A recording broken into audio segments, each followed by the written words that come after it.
रूस और यूक्रेन के बीच जारी लड़ाई में दागी जा रही मिसाइलें, ध्वस्त होती इमारतें तो आप रोज खबरों में देख रहे होंगे, लेकिन इस युद्ध के क्षेत्र से कुछ अदृश्य मिसाइलें आम भारतीयों की तरफ भी आ रही हैं और वो है महंगाई की missile. Petrol, diesel, commercial LPG, PNG के साथ तमाम चीजों के दामों में बढ़ोतरी का सिलसिला शुरू हो गया है। इसी पर है हमारी खास पेशकश, जंग जारी, महंगाई भारी।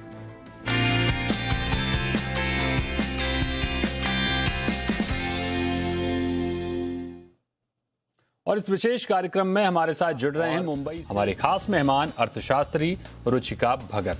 तो बहुत बहुत स्वागत है आप सभी का जी बिजनेस पर। सबसे पहले रुचिका जी आपके पास ही आएंगे रुचिका जी, और समझने की कोशिश करेंगे कि कमोडिटीज के जो कीमतें बढ़ाना क्या एकमात्र विकल्प है?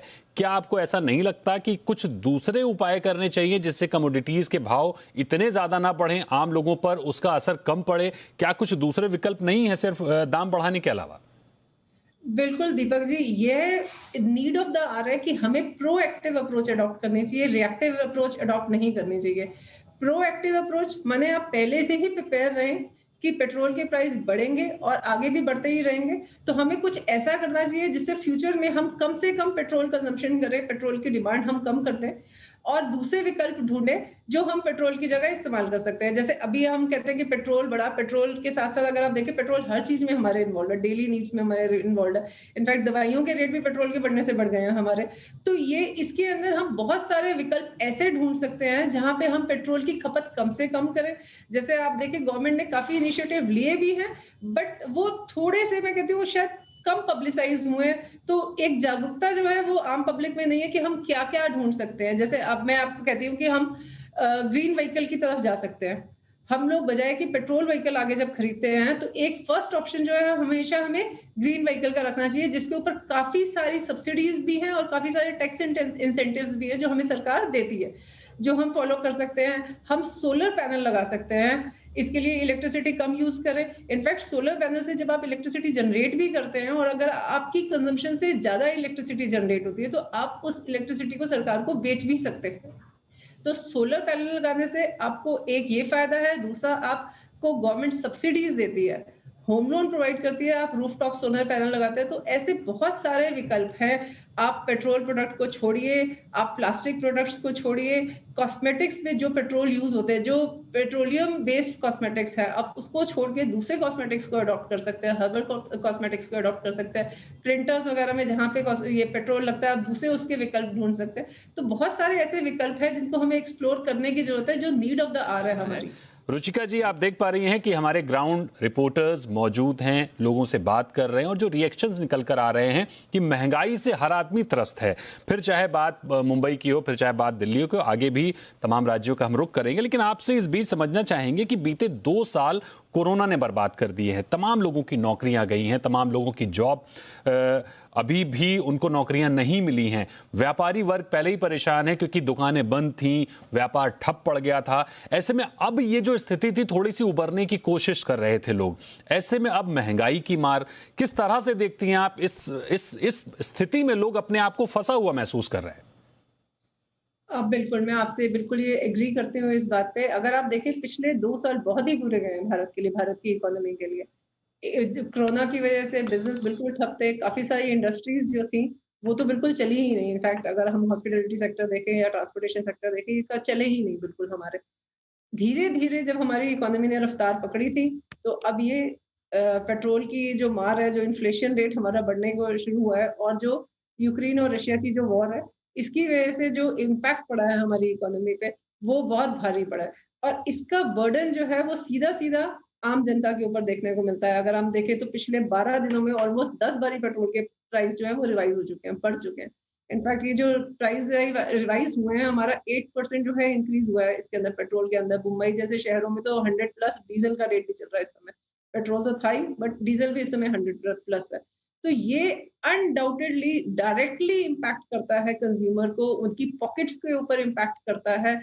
सिर्फ कंज्यूमर को नहीं, अगर आप देखें भारत की अर्थव्यवस्था के ऊपर भी बहुत बड़ा इसका इम्पैक्ट है। हमारा जो फिजिकल बर्डन है, जो हम पे कर रहे हैं यूएसडी के अंदर इस पेट्रोल के, क्रूड ऑयल की प्राइसेस को, उसके ऊपर भी बहुत बड़ा इम्पैक्ट करता है। और अगर हमारे फिजिकल बर्डन पे इम्पैक्ट करता है, तो अगेन वो बर्डन शिफ्ट होके कंज्यूमर के ऊपर आता है। तो कंज्यूमर डायरेक्टली भी सफर कर रहा है और इनडायरेक्टली भी सफर कर रहा है।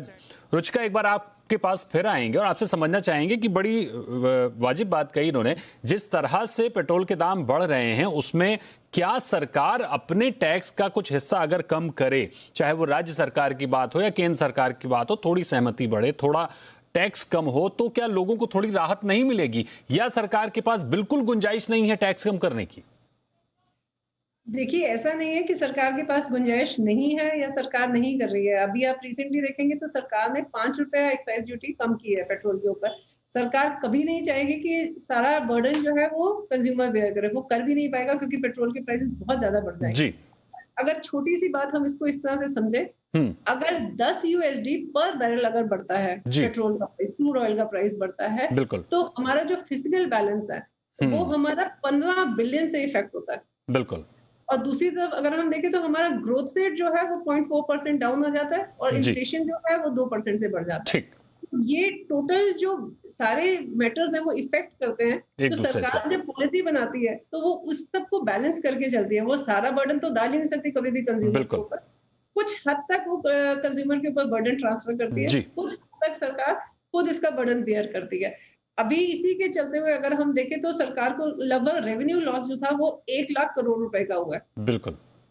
अब सरकार ने अभी जो कल ही सरकार ने डिक्लेयर किया था कि 5 रुपए जो है सरकार एक्साइज ड्यूटी इसके ऊपर कम कर रही है, बट वो बहुत मायने नहीं रखेगी क्योंकि जिस हिसाब से पेट्रोल के दाम बढ़ रहे हैं वो बहुत कम है। रुचिका जी, आपसे ये होगा कि महंगाई भारत में ही नहीं है, अगर हम पड़ोसी देशों की ओर अगर देखें तो पाकिस्तान के हालात बद से बदतर होते जा रहे हैं। श्रीलंका तो मतलब उसकी तो आप रोज ही खबर देखते हैं कि 400 ग्राम दूध के लिए 800 रुपए उनको देने पड़ रहे हैं, 300 रुपए तक पेट्रोल वहां बिक रहा है। ये हालात अगल बगल के देशों के हैं। तो इन चीजों को देखते हुए हमें और चिंता करने की जरूरत है, या फिर जिस तरह से महंगाई बढ़ रही है उसको देखते हुए हमें राहत महसूस करने की जरूरत है?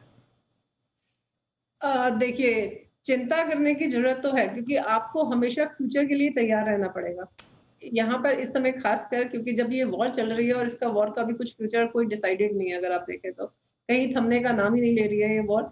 तो फ्यूचर अनफोर्सीन है, ऑब्वियसली आपको फ्यूचर के लिए प्रिपेयर होना ही है। ये नहीं कह सकते कि बिल्कुल डर के बैठे, बट हाँ, हमें इसके लिए तैयार रहने की जरूरत है। अगर हम पड़ोसी देश की बात करते हैं तो ऑब्वियसली उन लोगों को पहले कोरोना ने मारा, उसके बाद उनकी पॉलिटिकल इंस्टेबिलिटी थी, काफी सारे फैक्टर्स थे जो उनके कलेक्टिवली काम किए। कंपैरेटिवली इंडिया जो है वो मच बेटर है। इकोनॉमिक वाइज देखेंगे तो इंडिया के अंदर इकोनॉमी जो है वो बेटर है, गवर्नमेंट स्टेबिलिटी है, सबसे बड़ी बात जो है इंडिया के अंदर। तो ये सारी चीजें मैटर करती हैं। इंडिया का हाल वो तो नहीं है बिल्कुल भी, उससे फार बेटर है, बट हाँ, हम लोगों को फ्यूचर के लिए बहुत अच्छे से तैयार होके रहना पड़ेगा।